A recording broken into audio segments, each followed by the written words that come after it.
Wall Street e a ascensão de Hitler. Aqui está a história dos financiadores americanos que proveram o dinheiro e o material que Hitler usou para deslanchar a Segunda Guerra Mundial. Wall Street e a Revolução Bolchevista.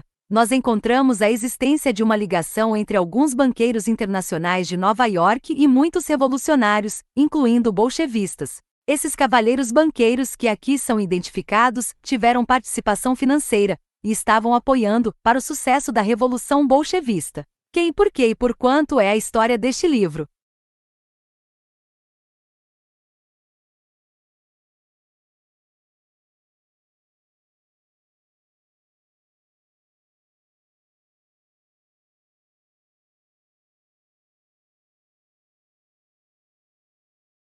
Dr. Sutton,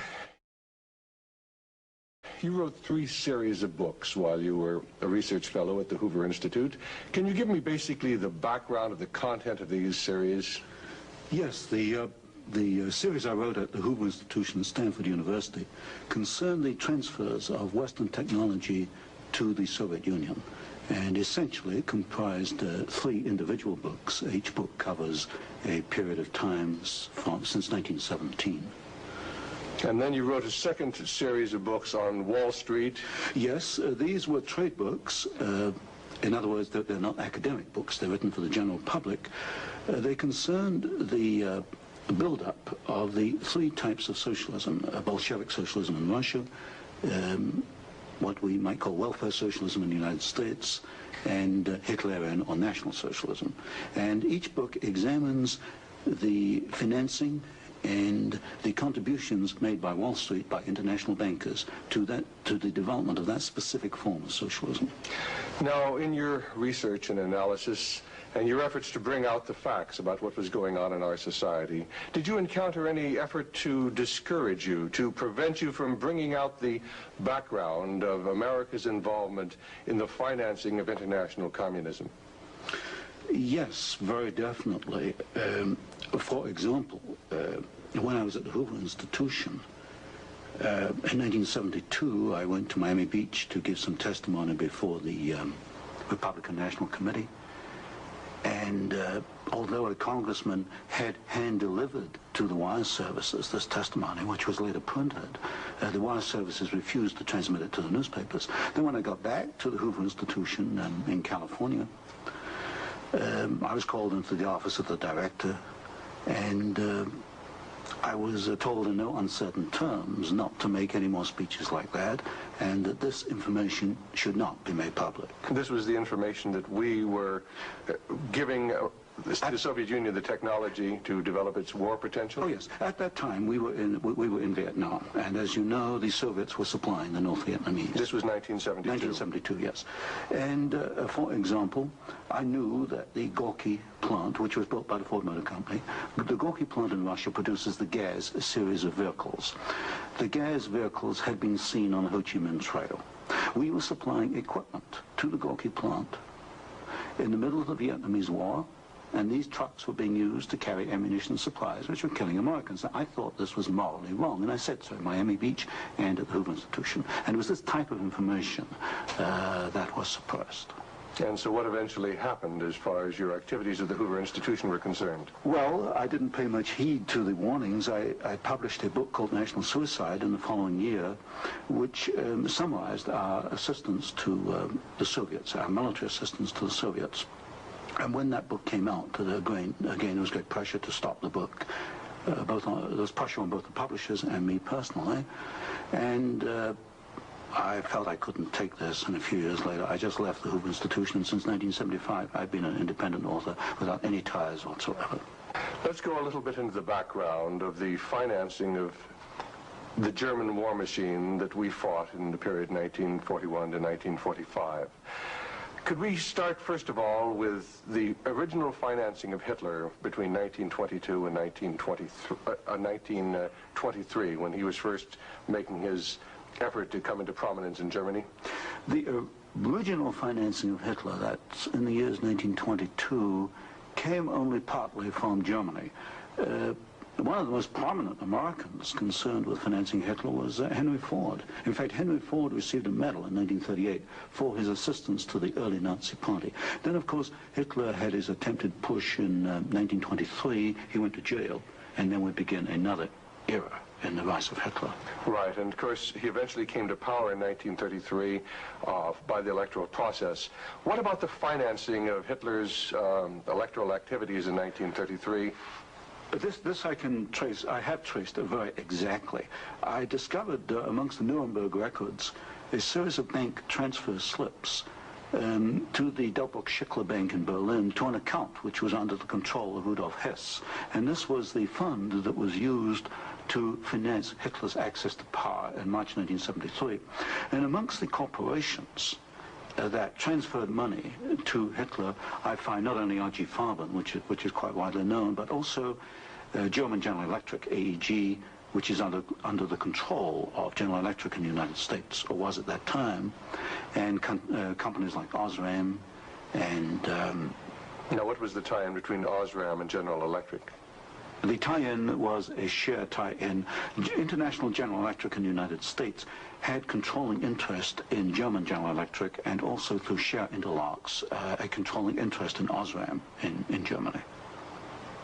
So then we have Ford and we have General Electric helping to finance Adolf Hitler's rise to power. Were any other large American corporations involved? Very definitely. Standard Oil, through its technical association with IG Farben, for example, Germany could not have gone to war in 1939 without tetraethyl. You need tetraethyl to raise the octane value of aviation gasoline. Germany had no means of doing that. This was developed in the ethyl laboratories in the United States and transferred to the Germans. Standard Oil came up with the hydrogenation idea, which was very essential for Germany in the 1930s, because to raise the quality of its gasoline for aviation purposes. This was transferred to the Nazis. And ITT, for example, International Telephone and Telegraph, was very intimately associated with the Nazis through Dr. Schroeder, who was head of the ITT subsidiaries in Germany. And ITT controlled companies which made not only electrical instruments, but also the Focke-Wulf plant, which made airplanes, fighter airplanes. So what you're suggesting then is that American corporations were helping to finance the German industry that was building up the war potential? American corporations, only a few, not many, financed Hitler through their subsidiaries. They transferred technology. They transferred material assistance, for example, stocks of tetraethyl before the Germans could manufacture it under the joint manufacturing agreement with the United States. And also they financed this. For example, Standard Oil financed in 1933 the development of the gasoline industry in Germany, which was needed to fight World War II. And that's a very interesting point. Could you go a little bit into the background of where Germany got its oil to fight the Second World War? Because certainly Germany doesn't have oil resources. Germany does not have oil resources, that's true. It used in World War II synthetic oil, which it got from coal. And the basic technical processes for the development of oil from coal came from the United States, from essentially from the Standard Oil laboratories, which had this technical assistance agreement with IG Farben. And of course IG Farben contributed something like 60% of the explosives needed by the German Wehrmacht, probably about 40–50% of the gasoline needed by the Wehrmacht and by the German Air Force, the Luftwaffe. And was there a definite interlock between IG Farben and Standard Oil? The interlock was at the technical level, the exchange of patents. It was through a financial technical assistance agreement. There were other interlocks with the United States through a subsidiary, IG Farben, in the United States. But with Standard Oil, the interlocks were at the technical and financial level. And is it a fact, it's been stated, that there were members of the board of directors of Standard Oil who were also on the board of directors of American IG Farben? Yes, Walter Teagle is one name that comes to mind. And there were several direct. Was there an interlock with Ford between IG Farben and American IG Farben and the Ford Motor Company?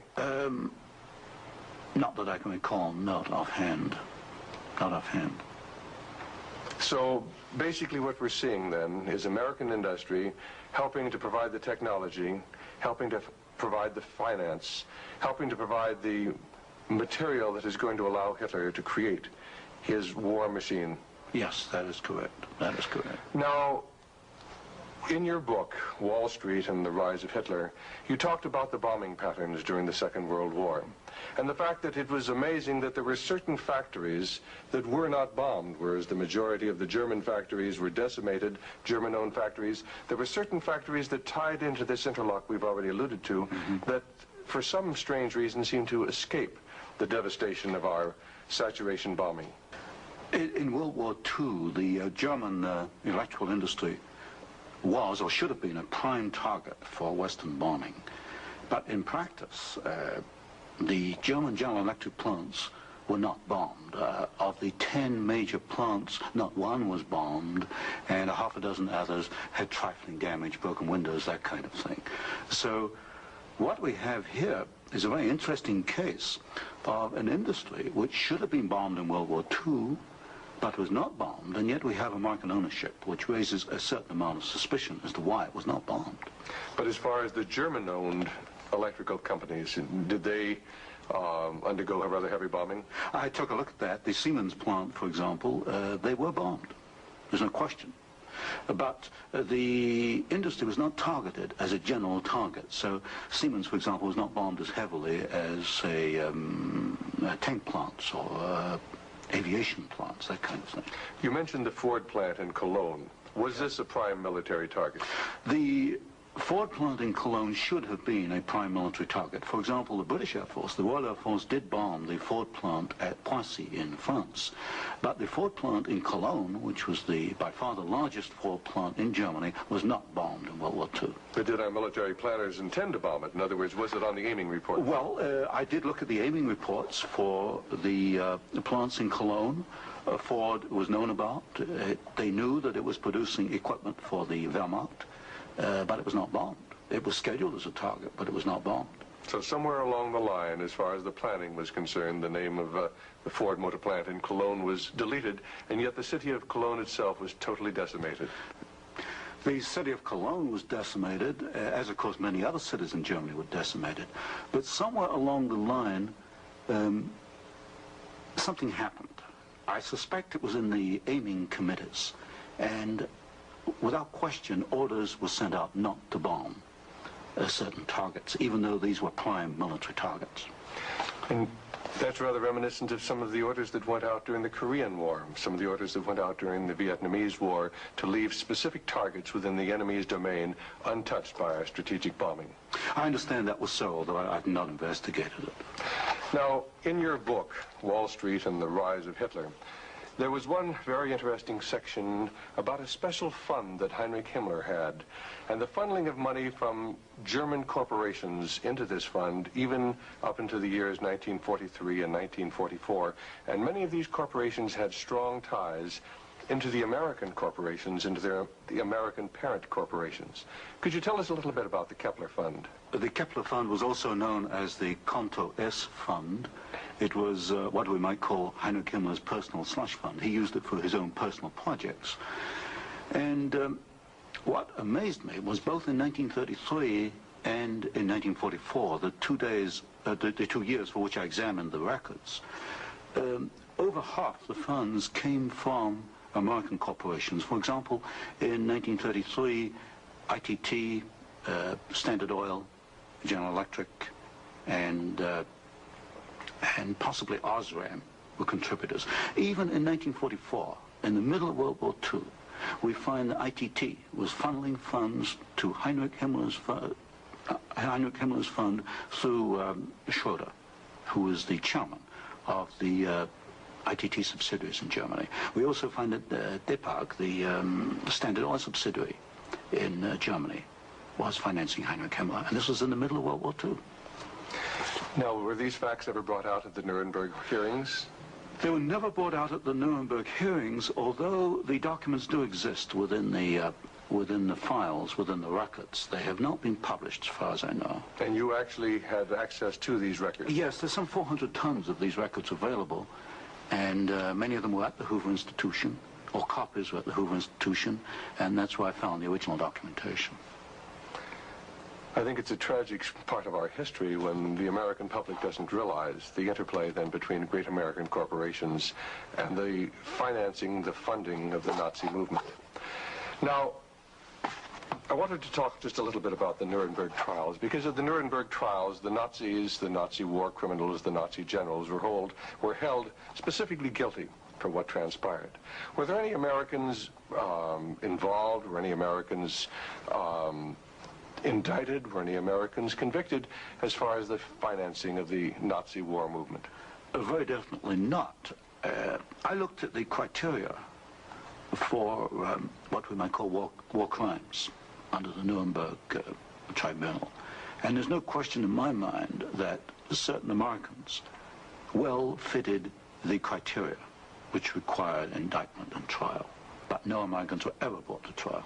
Do you think there was any conscious effort to conceal this fact, both from the Nuremberg War Tribunal and from the American public? Well, there was a conscious effort in the fact that these businessmen were very prominent in stating in 1946 that they had no knowledge of what Hitler was doing, and yet they were intimately involved with the build-up with Hitler. I suspect that this was not published in the media at the time, although I've not checked that. But certainly the role of American corporations and American businessmen in aiding Hitler has not been published. Now, what about the actual financing? What about the loans from large American banks, from large British banks, to Hitler's government in that period between 1933 and 1939, when Hitler was preparing for war? Well, you've got to go back a little earlier and look at what are known as the Young loans, which were very important because I think they brought about the economic collapse of Germany in 1933. That was the Young plan. This was Owen Young, who was, of course, chairman of General Electric. Here we got a man who actually made the loans as an officer of the United States government, which brought about the collapse of Germany in 1933, enabling Hitler to take over. And then subsequent to 1933, you get a series of loans. A very good one is Standard Oil, which loaned several $1 million, at least, to Germany to build up its aviation gasoline facilities. And there are other examples. Fine. Well, I'd like to get a little bit into the background of the financing of Bolshevism, because I think this is vitally important. And we can go back to the period after the Second Revolution, which was in October and November of 1917. The initial financing of Lenin's movement, how did it tie into the American corporations?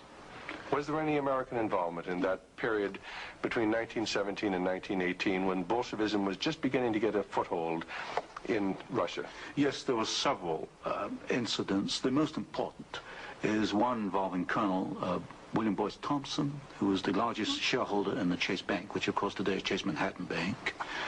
And I published in one of my books a copy of a cablegram which transferred funds from New York to Petrograd in December 1917, $1 million to be precise. And Colonel Thompson made the statement later that this $1 million was given to the Bolsheviks to consolidate. They had just begun to take over Russia. They only controlled Moscow and Petrograd at that time, to aid the control that the Bolsheviks were extending in Russia. This is a very clear case. $1 million, American funds transferred through an American Wall Street intermediary to the Bolsheviks. And didn't you publish that document here in Wall Street and the Rise of Bolshevism? I published two statements. One is a copy of the cablegram, and the other is a copy of the news clip of the statement made by Colonel Thompson at that time that he had made this contribution. Now, why would an American capitalist, an American financier, help to aid Bolshevism? The only answer, and of course this puzzled me for years, you know, why? Why? Because we understand there to be an opposition. And the only answer I can come to is one of captive markets. The United States did not want another United States in the world. And of course, if you look at the world map, Russia is 2 or 3 times larger than the United States. Imagine this as another United States, as another competitor to the United States. What the United States wanted, or Wall Street wanted, was a captive market. And of course, socialism is a captive market because my earlier studies at Stanford University have brought out the fact that a socialist system cannot innovate. It's got to import innovation and technology from the West. And so I think the aim behind this was to encourage the development of Marxism and other types of socialism, because this would give these Wall Street bankers control of a world market, a captive market. The First World War, Russia was devastated by famine, and America sent a relief mission. It was the Hoover mission. Do you know any of the facts surrounding the activities of the Hoover Commission? Well, there's no question that in 1922, 1923, Russia was finished. Industrial output was perhaps 8 or 10% of 1913 figures, and people were starving by the hundreds of thousands. And the Hoover mission was organized, of course, to send aid to Russia, but most of the aid went to the Bolsheviks, who controlled really quite a small part of Russia at that time. Only a very small part of the aid went to the White Russians or to the Far East. And then after 1922 and 1923, Lenin instituted something known as the New Economic Policy, or this series of 5-year plans.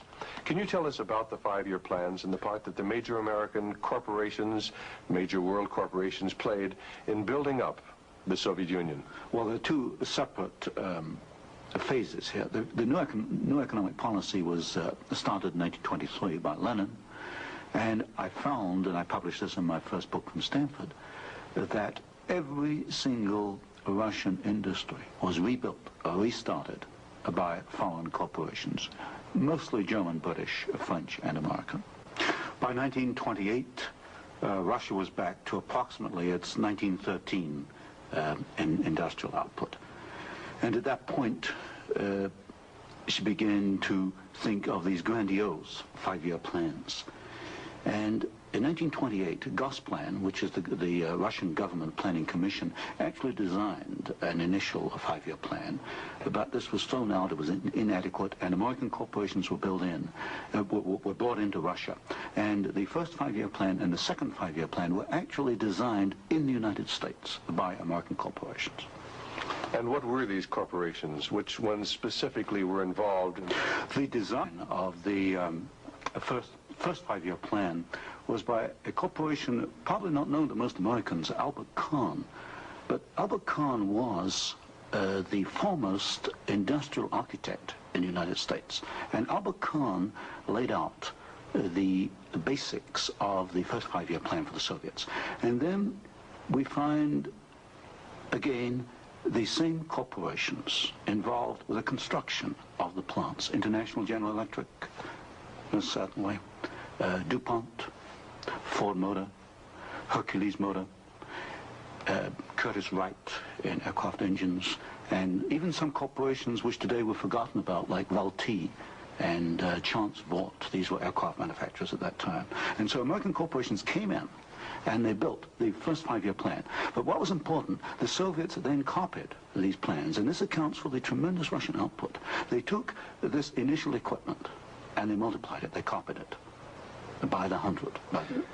Now, how about Ford Motor Company? Did they play a part in the building up of the Soviet potential? Very definitely. Ford Motor Company built the Gorky plant, and the Gorky plant produces the GAZ series of vehicles, that's GAZ, and these are trucks, and there's some automobiles. And right from the early 1930s, you find that the GAZ plant has had military potential, and Ford knew that when it went in and built the Gorky plant.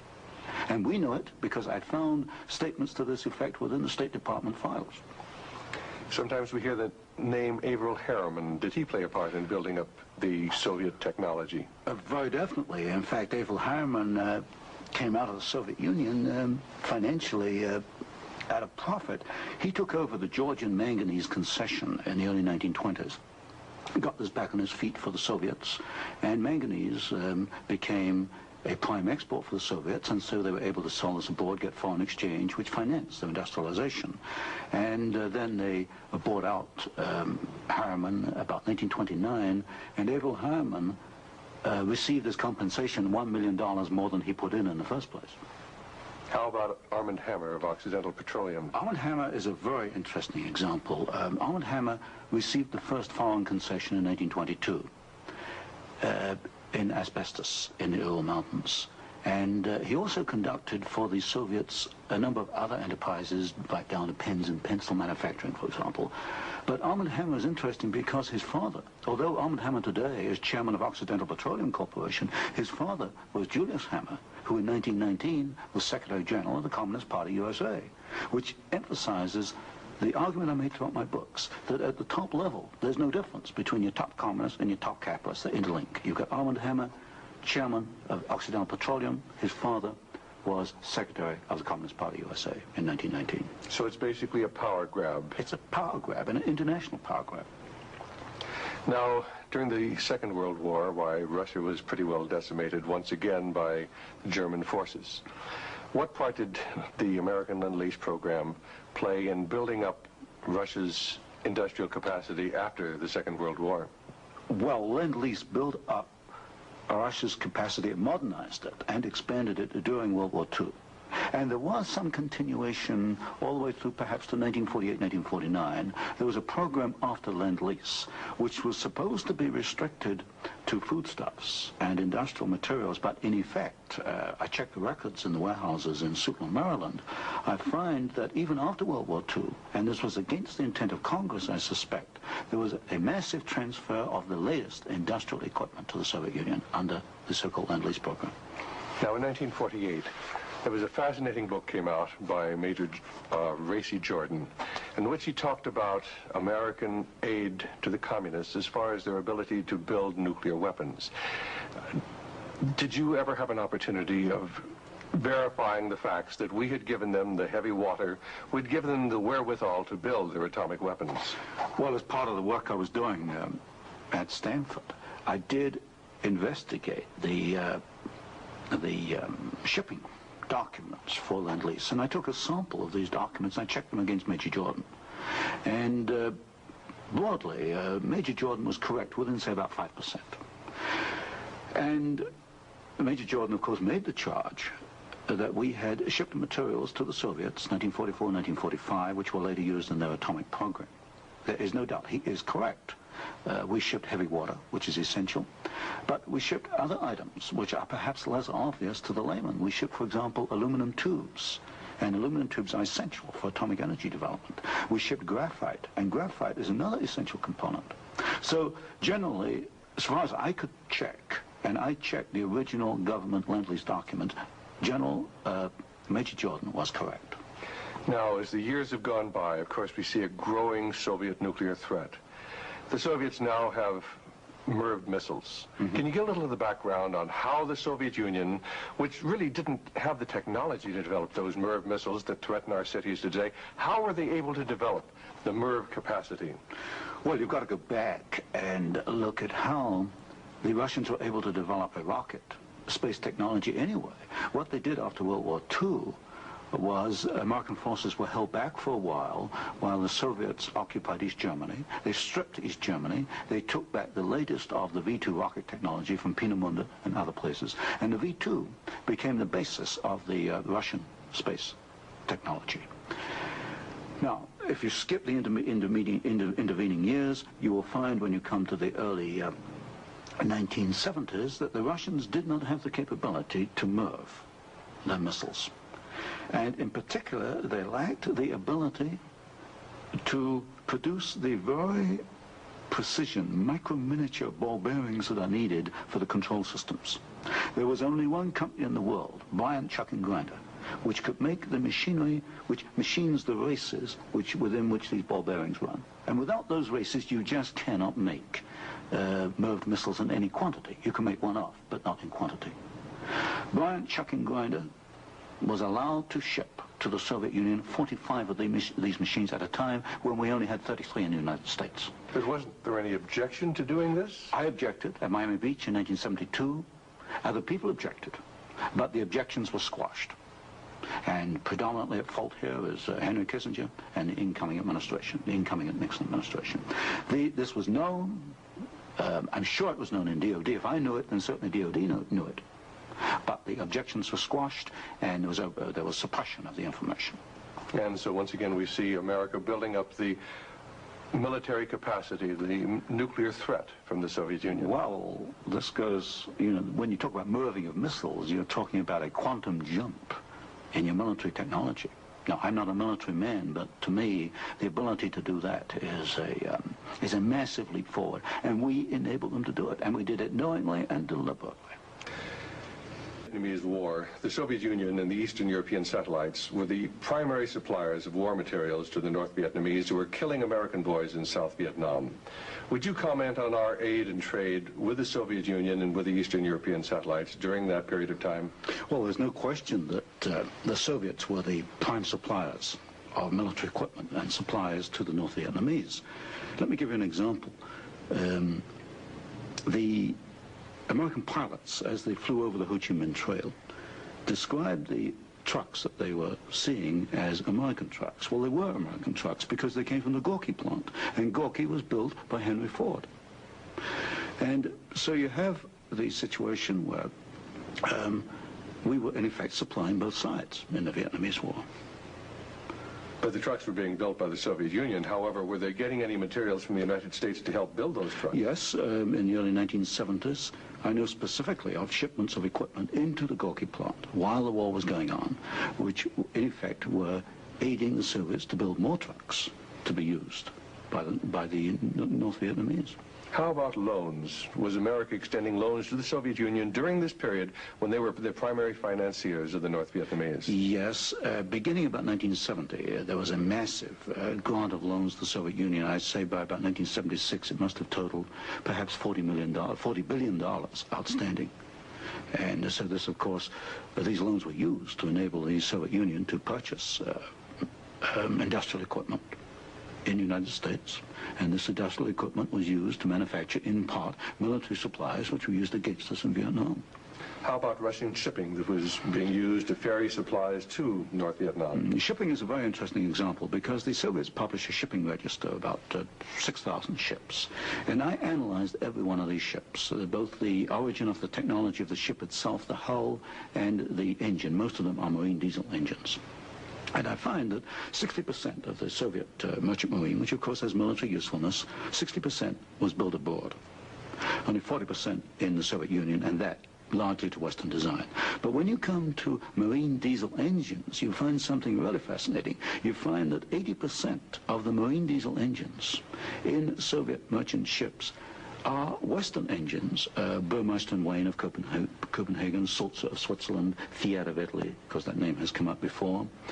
But the other 20% of marine diesel engines built in the Soviet Union are built to Western design under technical assistance contracts from Sulzer and Burmeister and Wain. So in effect, there could be no Soviet merchant marine without assistance from the West.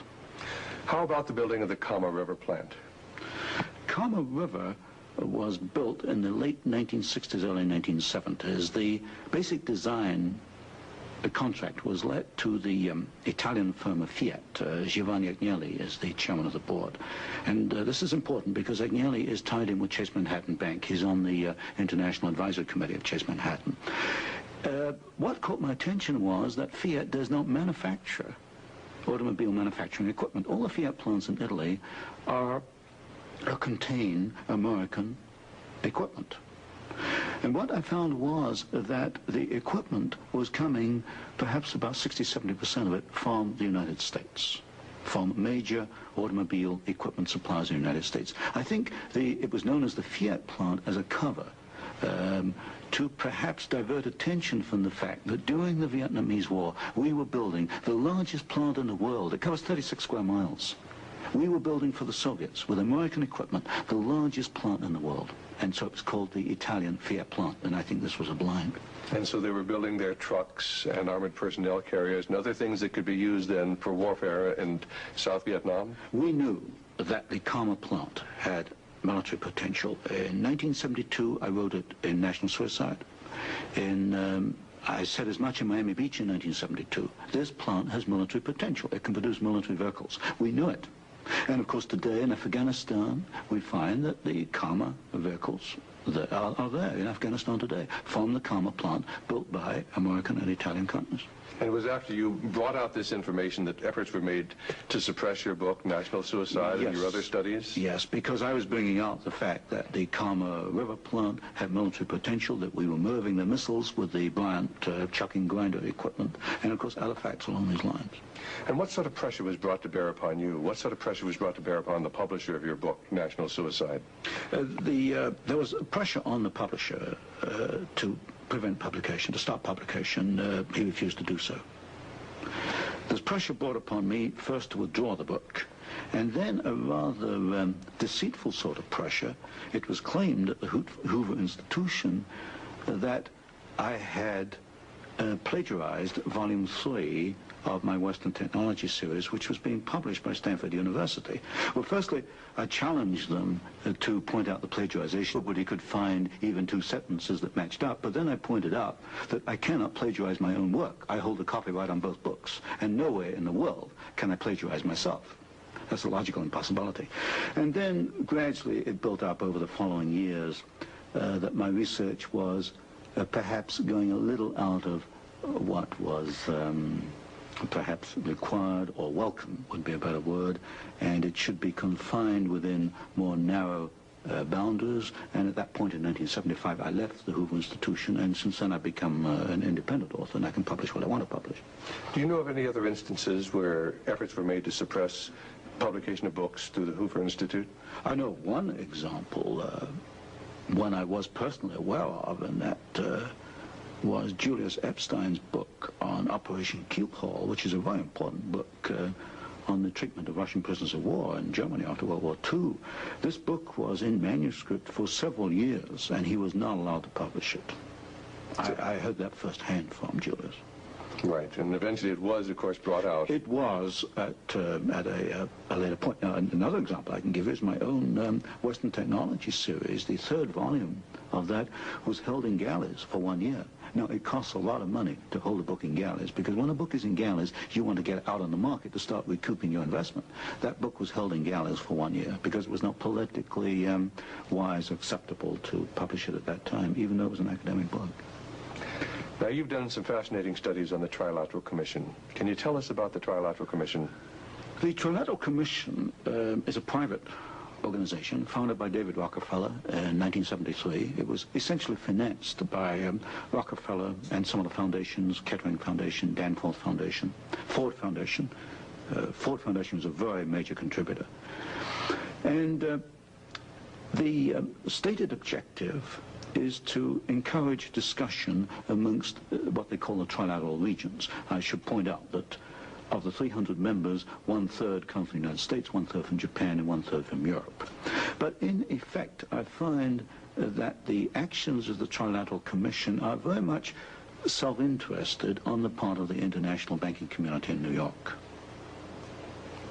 Now, as far as the Trilateral Commission's influence on the American government is concerned, it's been said that there is a very excessive representation of the Trilateral Commission in Jimmy Carter's cabinet and in Jimmy Carter's administration. Well, excessive is rather an understatement. I think there's some 200 million people in the United States. There are only 77 trilateral members who are American.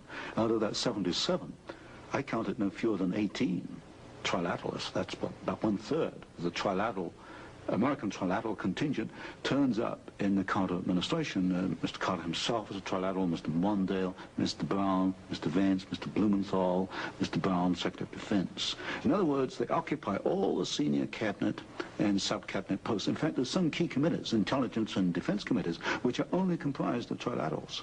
So here you've got 77 Americans selected by one man, David Rockefeller, who's chairman of Chase Manhattan Bank.